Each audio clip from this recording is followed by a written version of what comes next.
Quant à M. de Charlus, son cas était un peu différent, mais pire encore, car il allait plus loin que ne pas souhaiter passionnément la victoire de la France. Il souhaitait plutôt, sans se l'avouer, que l'Allemagne, sinon triompha, du moins ne fut pas écrasée comme tout le monde le souhaitait. La cause en était que dans ces querelles d'individus, les grands ensembles d'individus appelés nations se comportent eux-mêmes dans une certaine mesure comme des individus. La logique qui les conduit est tout antérieure et perpétuellement refondue par la passion, comme celle des gens affrontés dans une querelle amoureuse ou domestique, comme la querelle d'un fils avec son père, d'une cuisinière avec sa patronne, d'une femme avec son mari. Celle qui a tort croit cependant avoir raison, comme c'était le cas pour l'Allemagne, et celle qui a raison donne parfois de son bon droit des arguments qui ne lui paraissent irréfutables que parce qu'ils répondent à sa passion. Dans ces querelles d'individus, pour être convaincu du bon droit de n'importe laquelle des parties, le plus sûr est d'être cette partie-là.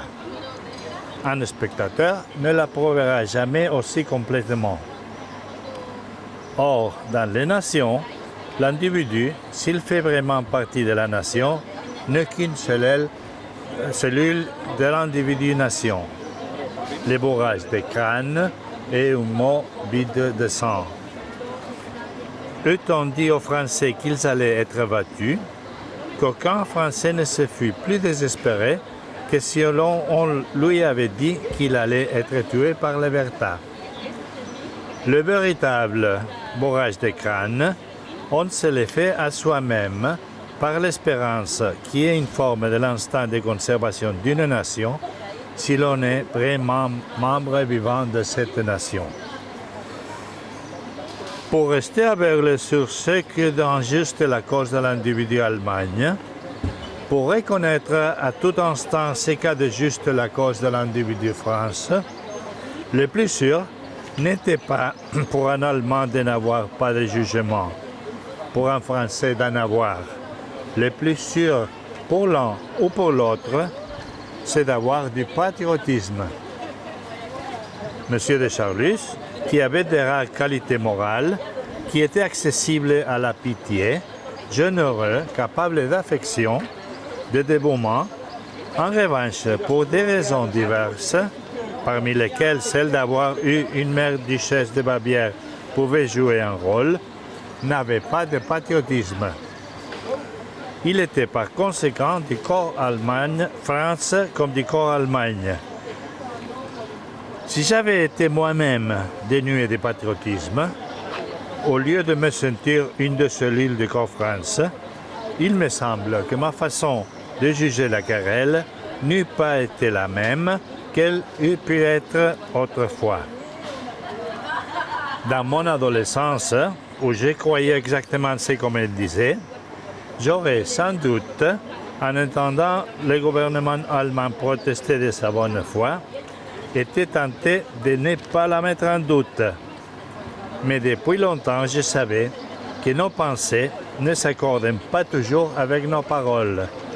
Non seulement j'avais un jour, de la fenêtre de l'escalier, découvert un Charlus que je ne soupçonnais pas, mais surtout chez Françoise, puis là chez Albertine, j'avais vu des jugements, des projets se former, si contraires à leurs paroles, que je n'eusse, même simple spectateur, laissé aucune des paroles juste en apparence de l'empereur d'Allemagne, du roi de Bulgarie, tromper mon instinct, qui eût deviné, comme pour Albertine, ce qu'il machinait en secret. Mes enfants, je ne peux que supposer ce que j'aurais fait si je n'avais pas été acteur, si je n'avais pas été une partie de l'acteur France. Comme dans mes querelles avec Albertine, mon rêvard triste ou ma gorge oppressée était une partie de mon individu passionnément intéressé à ma cause. Je ne pouvais arriver au détachement. Celui de M. de Charlus était complet. Or, dès lors qu'il n'était plus qu'un spectateur, tout devait le porter à être germanophile du moment que, n'étant pas véritablement français, il vivait en France. Il était très fin. Les sots sont en tout pays les plus nombreux. Nul doute que, vivant en Allemagne, les sots allemands, défendant avec sottise et passion une cause injuste, ne l'eussent arrêté. Mais vivant en France, les sots français défendant avec sottise et passion une cause juste ne l'héritaient pas moins. La logique de la passion, fût-elle au service du meilleur droit, n'est jamais irréfutable pour celui qui n'est pas passionné. Monsieur de Charlus relevait avec finesse chaque faux raisonnement des patriotes.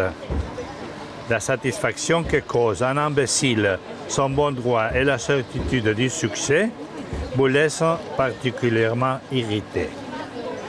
Monsieur de Charlus l'était par l'optimisme triomphant des gens qui ne connaissaient pas comme lui l'Allemagne et sa force, qui croyaient chaque mois à son écrasement pour les mois suivants, et au bout d'un an, n'étaient pas moins assurés dans un nouveau pronostic, comme s'ils n'avaient pas porté avec tout autant d'assurance d'aussi faux, mais qu'ils avaient oublié, disant, si on le leur rappelait, que ce n'était pas la même chose. Or, M. de Charlus, qui avait certaines profondeurs dans l'esprit, n'eût peut-être pas compris en art que le « ce n'est pas la même chose » est opposé par le détracteur de Manet à ceux qui leur disaient « on a dit la même chose pour Delacroix ».